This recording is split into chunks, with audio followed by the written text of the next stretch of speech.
dia 5 de junho, é comemorado o Dia Mundial do Meio Ambiente.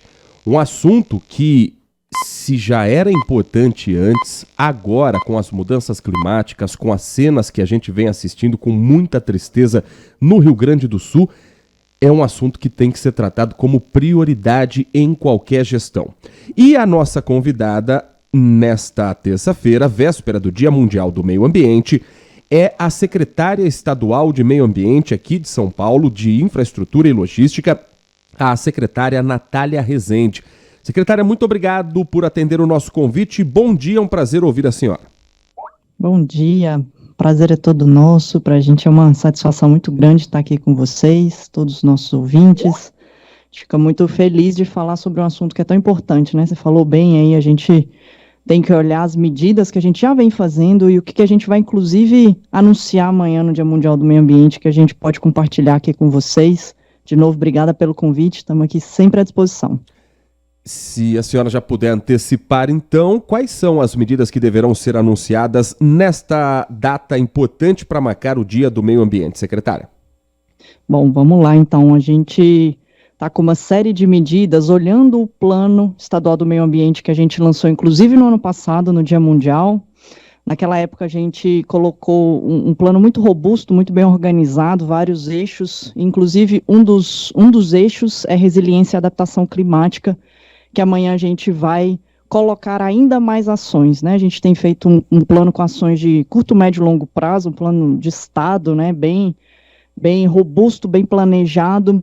E aí a gente está falando, por exemplo, em acelerar medidas de desassoreamento. No ano passado a gente fez um desassoreamento recorde aqui no estado de São Paulo, mais de 1,4 milhão de metros cúbicos que a gente retirou dos rios. E aí o que isso significa? Significa um melhor escoamento, uma melhor vazão para a gente mitigar a questão das enchentes. Então a gente vai lançar um novo ciclo dos rios vivos, junto com o nosso órgão gestor de recursos hídricos aqui do estado, o DAE, mais de 300 milhões de investimento para isso, para a gente conseguir cada vez mais fazer essa mitigação, essa melhoria no fluxo, no escoamento das águas.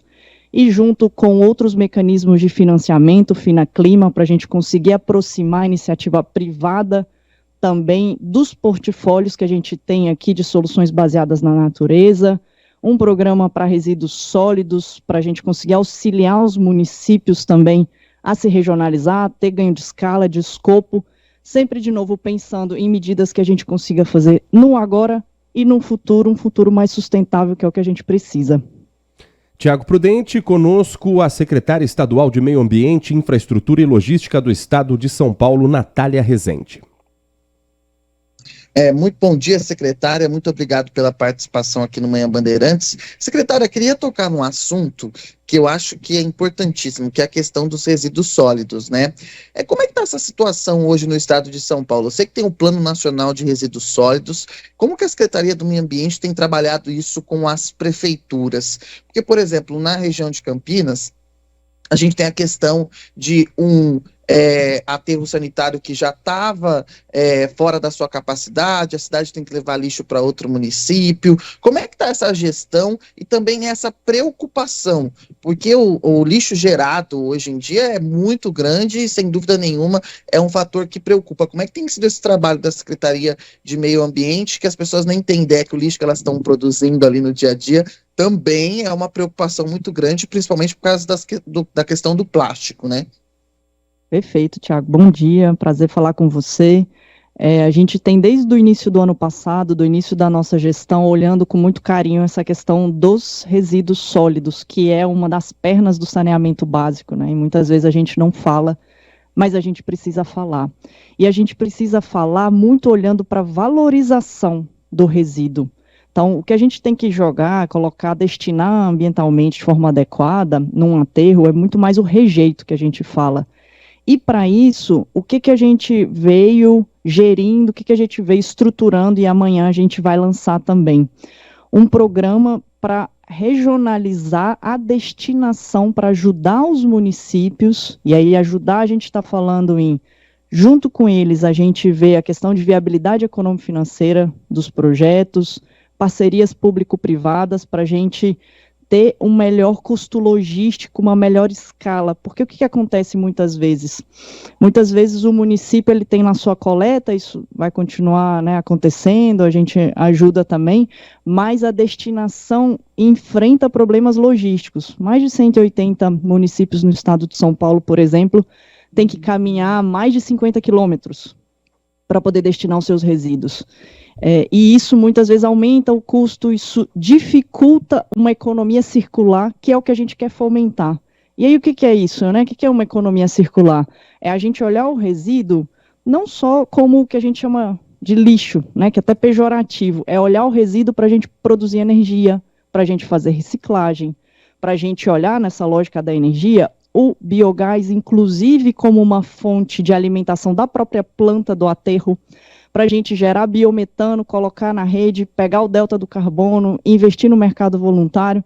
Então, tem uma série de oportunidades que é o que a gente está trazendo para dentro desse programa, para, junto com os municípios, conseguir olhar, de novo, no curto e no médio prazo também, porque, de fato, você falou bem, tem vários aterros, não é só aí na região, que estão acabando a vida útil nos próximos anos.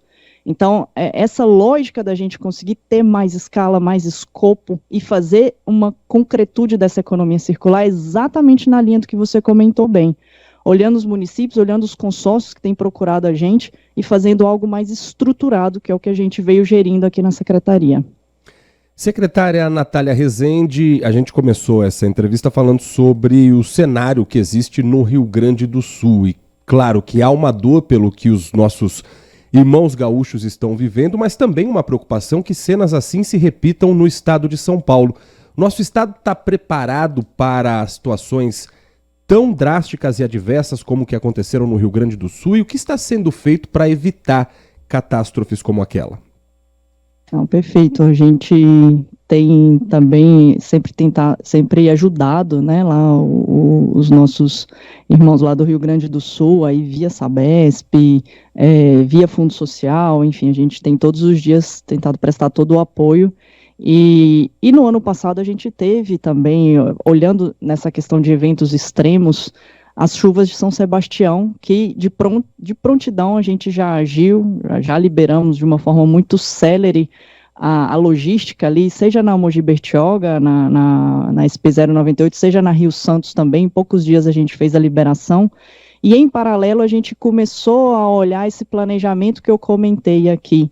Então é um planejamento baseado em 2 eixos, tá? Nossa estratégia climática, vou chamar assim, do estado de São Paulo. Uma de mitigação.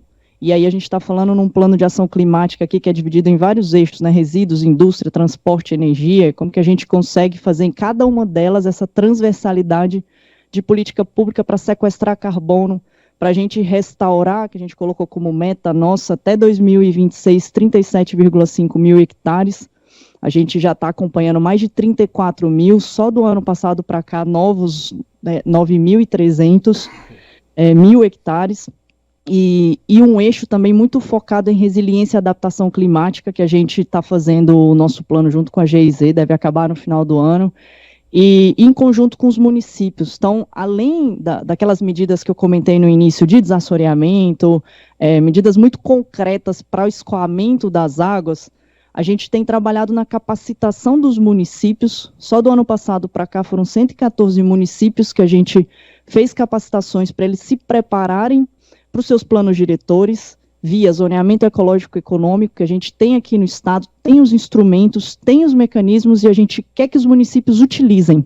Para quê? Para olharem as vulnerabilidades, as áreas que eles precisam também colocar suas políticas municipais e executá-las.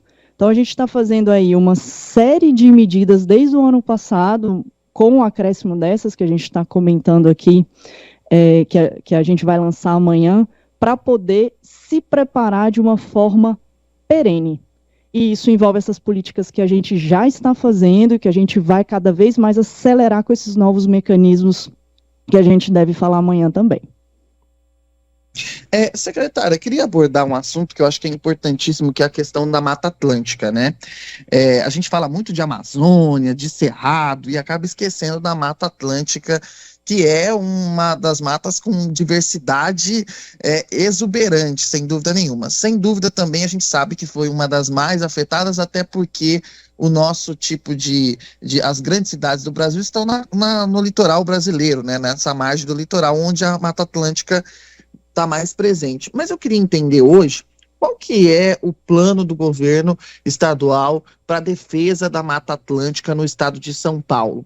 E eu faço essa pergunta na esteira que no Congresso Nacional talvez não ganhe tanta repercussão, mas há uma discussão muito grande sobre a Mata Atlântica. Tem projetos sobre a questão aí dos campos gerais, campos de altitude que são mais presentes no sul do país, e também na questão da adaptação, da regulamentação de parte do Código Florestal, que vai afetar a Mata Atlântica. Como é que o governo do estado está trabalhando a proteção dessa mata que é tão importante, principalmente na questão de regulação de temperatura e outros fatores? Como é que tem sido esse trabalho? Porque às vezes a gente deixa de lado e esquece que a Mata Atlântica é extremamente importante, né? Não, perfeito, concordo 100%, e a gente tem um olhar, e aí é importante isso que você falou, muitas vezes as pessoas falam da Amazônia, mas de fato, a Mata Atlântica tem uma biodiversidade muito rica, é um bioma, junto com o Cerrado, que a gente tem aqui também no estado de São Paulo, que a gente tem um olhar muito cuidadoso, seja via secretaria, seja no CONSEMA também, no Conselho Estadual. E aí eu vou citar algumas iniciativas aqui que a gente já tem feito e pretende também cada vez acelerar mais.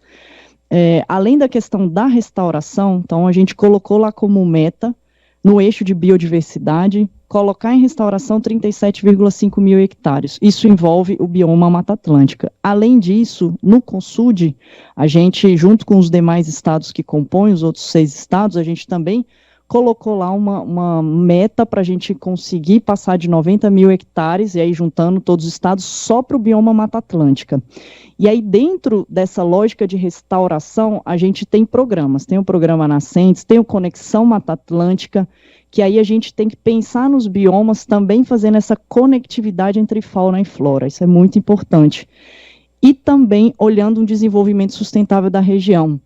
Só do ano passado para cá, a gente já investiu via Fundação Florestal, que está lá vinculada a gente, mais de 7 milhões de reais em pagamentos de serviços ambientais. E aí, vou citar um exemplo de um PSA aqui que é bem interessante, que recentemente a gente estendeu para mais 200 famílias, o PSA Jussara, que olha toda a cadeia e olha muitas comunidades tradicionais, como que elas fazem para poder também gerar emprego e renda e conseguir, ao mesmo tempo, preservar o bioma, preservar a natureza, o meio ambiente.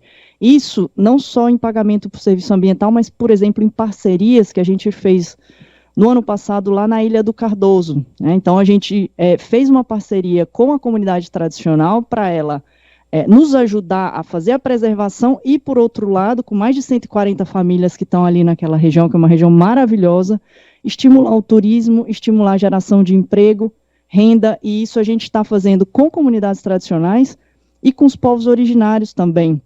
A gente fez no ano passado, e a gente está estendendo agora para mais, no ano passado com seis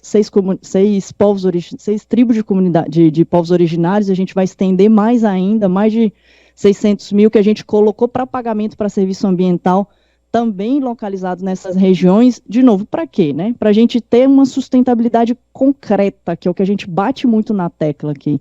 E a sustentabilidade concreta é olhando o tripé, econômico, social, ambiental, e isso envolve o bioma Mata Atlântica, isso envolve o bioma Cerrado também, que a gente tem aqui no estado.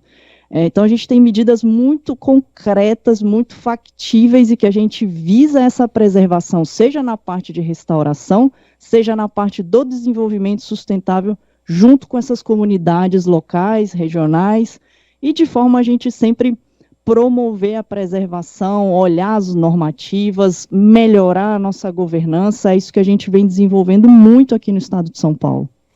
Nós conversamos no Manhã Bandeirantes com a secretária estadual de Meio Ambiente, Infraestrutura e Logística, Natália Rezende, falando sobre o Dia do Meio Ambiente que acontece amanhã e ações que vão ser divulgadas e que estão sendo feitas pelo governo do estado. Muito obrigado, secretária, pela atenção com o nosso ouvinte. Foi um prazer ouvi-la aqui na Rádio Bandeirantes Campinas. A gente que agradece, estamos sempre à disposição por aqui. Um prazer enorme falar com vocês, com os nossos ouvintes. Muito obrigada. Sempre de portas abertas aqui. Tiago, obrigada mesmo. Nós que agradecemos a secretária estadual de Meio Ambiente aqui de São Paulo, Natália Rezende.